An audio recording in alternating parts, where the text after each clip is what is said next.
Hello साथियों, एक बार फिर से आप सभी का आपके अपने चैनल एस आर जाजोरिया पर स्वागत है। और हम डिस्कस कर रहे हैं टेंस पर।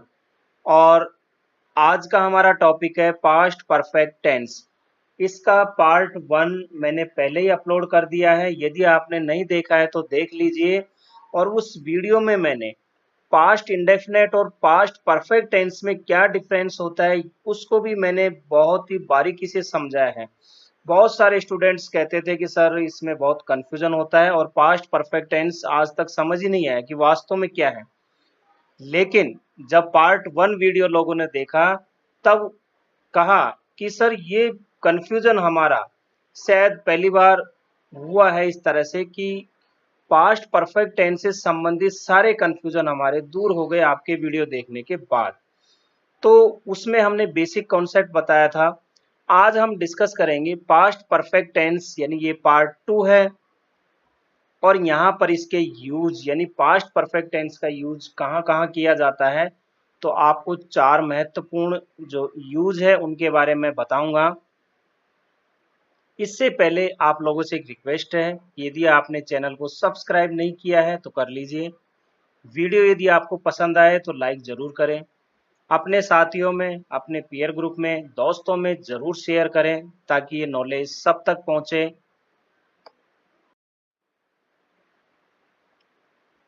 पास्ट परफेक्ट टेंस के यूज।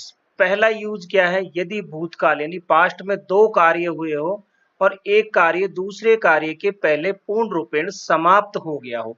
ये हमने पार्ट 1 में बताया है, बेसिक कॉन्सेप्ट है। एक बार फिर से यहाँ भी इस पे डिस्कस करते हैं। तो क्या होगा, जो एक्शन पहले समाप्त हुआ यानी जो कार्य पहले समाप्त हो रहा है उसके लिए हम पास्ट परफेक्ट टेंस का यूज करेंगे।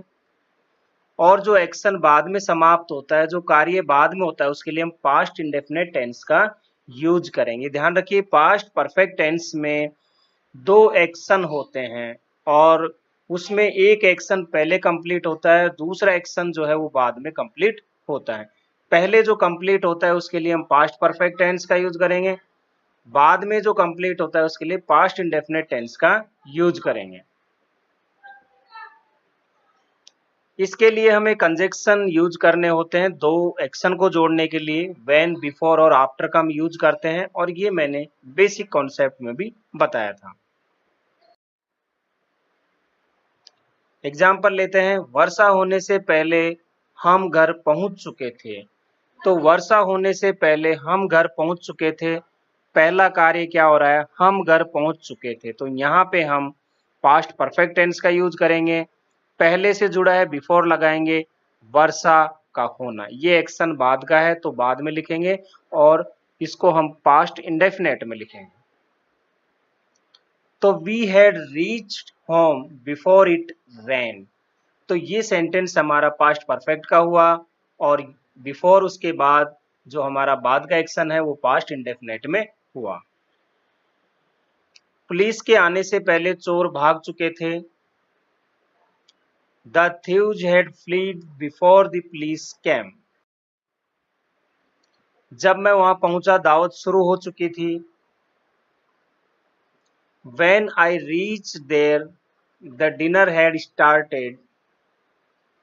जब मैं उसके घर पहुंचा तो वह भोजन कर चुका था।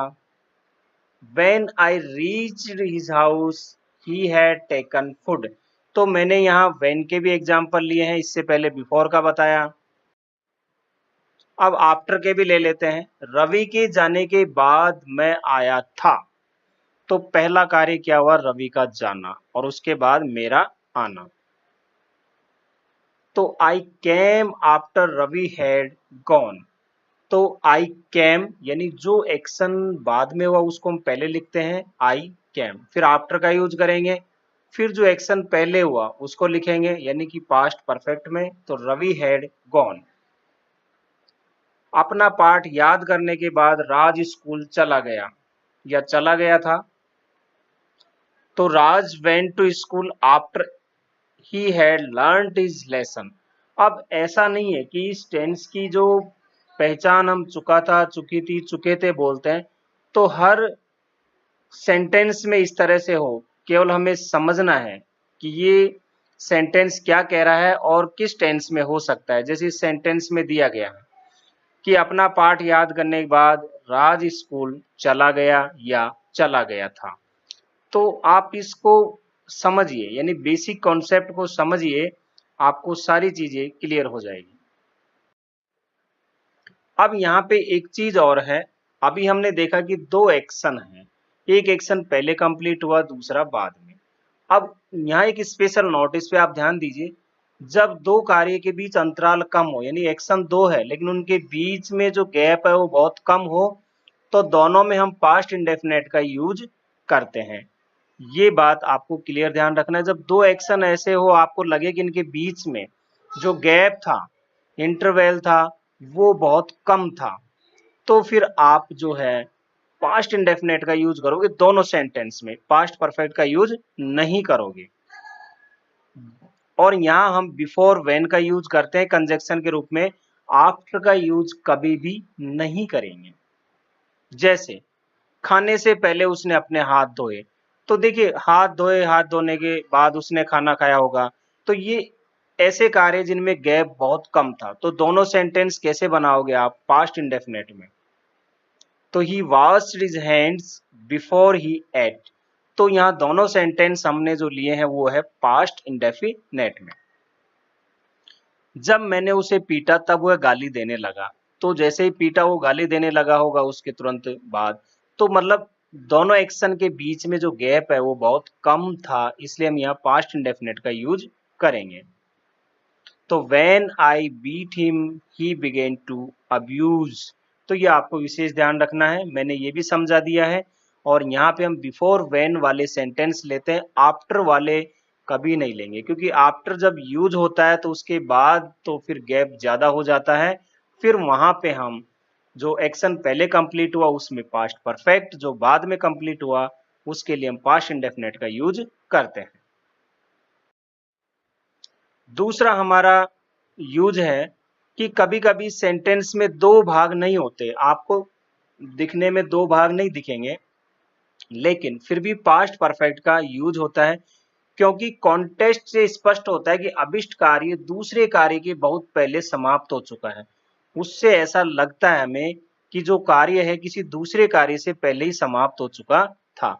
इसे इस सेंटेंस में दूसरा कार्य, इस सेंटेंस में यहाँ इस है, थोड़ा सा प्रिंट जो है मिस्टेक है, टाइपिंग मिस्टेक, इस सेंटेंस में दूसरा कार्य जो है साइलेंट रहता है। जैसे एग्जांपल लो, और यहाँ पे एक चीज और इम्पोर्टेंट है, इस तरह के सेंटेंस में already, before, earlier, much earlier, इस तरह के वर्ड आपको मिलेंगे, ये आपको विशेष ध्यान रखना है। जैसे मैंने अपना काम पहले ही पूरा कर लिया था, देखिए पहले ही यहाँ पे जुड़ा हुआ है, तो मैंने अपना काम पहले ही पूरा कर लिया था, इस तरह के सेंटेंस होंगे। तो I had already completed my work, तो आई यानी सब्जेक्ट, फिर हैड जो है हम हेल्पिंग वर्ब यूज करते हैं, उसके बाद पहले ही के लिए ऑलरेडी का यूज करेंगे जैसे मैंने पहले बताया, और वर्ब की थर्ड फॉर्म कंप्लीट की कंप्लीटेड। वह वहां बहुत पहले पहुंच चुका था, तो बहुत पहले, तो he had reach there much earlier. मैंने उसे पहले ही चेतावनी दे दी थी, तो I had already warned him. इसके पहले मैंने इतना बड़ा पुस्तकालय नहीं देखा था, तो I had never seen such a big library before. तो देखिए इस तरह से बिफोर, ऑलरेडी, मच अर्लियर, इनका यूज हम जो है सेंटेंस में जब करते हैं तो आप समझ जाइए कि इसमें जो है कहीं न कहीं फील होता है कि इसमें दो एक्शन है लेकिन एक एक्शन कहीं न कहीं साइलेंट है। एक और विशेष ध्यान रखना है कि ऑलरेडी का यूज हम हेल्पिंग वर्ब के जस्ट बाद में करते हैं, या कहे कि मेन वर्ब के पहले करते हैं, जबकि मच अर्लियर और बिफोर का यूज हम ज्यादातर सेंटेंस के एंड में करते हैं। अब यहाँ पे मैं कुछ और एग्जाम्पल लेता हूं ताकि आपको क्लियर हो जाए। तुम पहले ही खाना खा चुके थे, तो you had already eaten food. यदि हम इसका नेगेटिव बनाते, तुम पहले ही खाना नहीं खा चुके थे, तो आप लिखोगे यू हैड नॉट, हैड के बाद आप नॉट लिखोगे, फिर ऑलरेडी लिखोगे, फिर इटेन फूड। ये इसलिए मैंने यहाँ पे दिया है स्पेशली समझाने के लिए, ताकि कोई कंफ्यूजन ना हो।